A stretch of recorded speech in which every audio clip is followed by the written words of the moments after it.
अगरचे मस्जिदों में दुआएं मांगी जाती हैं, कुनूत किया जाता है, नमाज इस्तिस्का एहतमाम किया जाता है, इसके बावजूद हमें ये चीज़ें फिर से उसी तरीके से नज़र आ रही हैं जिस तरीके से नमाज इस्तिस्का से कबल हमारी हालत बनी हुई थी। यही वजह है कि कौम अभी तक अपने आप को बदलने के लिए तैयार नहीं है, अपने आप को चेंज करने के लिए तैयार नहीं है। हमें बदलने की ज़रूरत है, फिर अल्लाह की रहमत हम पे आ पड़ेगी इंशाअल्लाह। अल्लाहुम्मा अस्किना गैसन मुगीसा नाफ़िअन गैर दारिन आजिलन गैर आजिलिन। इसके साथ साथ हमें तौबा इस्तिग़फ़ार का बाज़ाब्ता एहतमाम करना लाज़मी और ज़रूरी बनता है। इसलिए मेरी गुजारिश है कसरत दुआ से काम लेनी और दुरूद अज़कार से अपने आप को मुस्तफ़ीद करने की ज़रूरत है।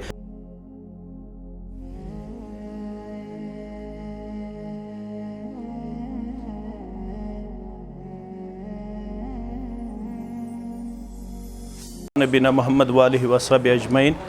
आप सभी इस बात से बखूबी वाक़िफ़ हैं कि यहाँ पर अलमिदरार टूर एंड ट्रैवल का यहाँ पर ओपनिंग सेरेमनी थी। आज यहाँ पे इन्होंने अपना ब्रांच इस्टेब्लिश किया। हाजियों की सहूलियत और उनको मुख्तलिफ़ मामलात में बाखबर करने के लिए यहाँ पे अवेयरनेस कैंप भी यहाँ ऑर्गेनाइज़ किया गया है। इस बारे में यहाँ पर फर्स्ट जो प्रोग्राम था वो आज ही इन्होंने यहाँ पर ऑर्गेनाइज़ किया ताकि जो ज़ायरीन हैं उनको इस सफ़र में कोई मुश्किल पेश ना आए, क्योंकि ज़िंदगी में अक्सर मुसलमान इस सफ़र में एक ही बार अपने आप को पाते हैं। इस सफ़र को सही तरीके से पाए तकमील तक पहुँचाने के लिए यहाँ पर अलमिदरार टूर एंड ट्रैवल ने एक प्रोग्राम ऑर्गेनाइज़ किया था। इसी सिलसिले में यहाँ पे ये फंक्शन आप देख रहे हैं। मौलवी साहब, अभी खुशहाली चल रही है जी, जबकि जो एग्रीकल्चर लैंड चलाने वाले हैं उनको भी काफ़ी ज़्यादा मुश्किलात हैं, उनकी पानी की किल्लत भी देखी जा रही है। दुआएं भी हो रही है लेकिन असर नहीं उनमें, क्यों?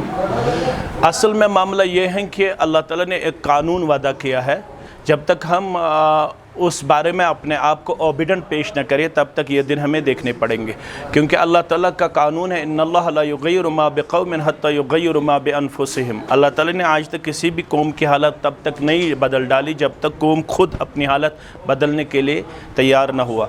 हमें बदलने की ज़रूरत है, क्योंकि बेहरारवी नज़र आती है, बेशर्मी नज़र आती है, बदअख़लाक़ी नज़र आती है, सूदखारी नज़र आती है, अल्लाह की नाफरमानी हर सतह पर नज़र आ रही है। अगर हम इन चीज़ों से छुटकारा पाना चाहते हैं तो फिर हमें ज़रूरी है कि हम अपने आप को अल्लाह ताला की फरमाबरदारी में पेश करें, रसूलुल्लाह सल्लल्लाहु अलैहि वसल्लम की इताअत में पेश करें। लेकिन आज तक कौम टस से मस नहीं हो रहा है। अगरचे मस्जिदों में दुआएं मांगी जाती हैं, कुनूत किया जाता है, नमाज इस्तिस्का एहतमाम किया जाता है, इसके बावजूद हमें ये चीज़ें फिर से उसी तरीके से नज़र आ रही हैं जिस तरीके से नमाज इस्तिस्का से कबल हमारी हालत बनी हुई थी।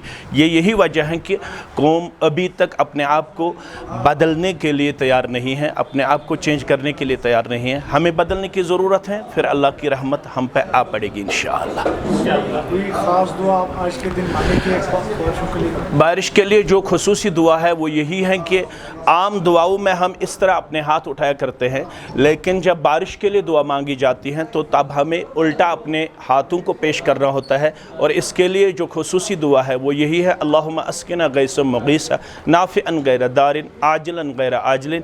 इसके साथ साथ हमें तौबा इस्तिग़फ़ार का बाज़ाब्ता एहतमाम करना लाज़मी और ज़रूरी बनता है। इसलिए मेरी गुजारिश है कसरत दुआ से काम लेनी और दुरूद अज़कार से अपने आप को मुस्तफ़ीद करने की ज़रूरत है। फिर इंशाअल्लाह हमें नाउमीदी नहीं होनी चाहिए, बल्कि अल्लाह की रहमत वसी से वसी तर है। मुस्तक़बिल करीब में इंशाअल्लाह हमारे ऊपर अल्लाह की रहमत बरसेगी इंशाअल्लाह।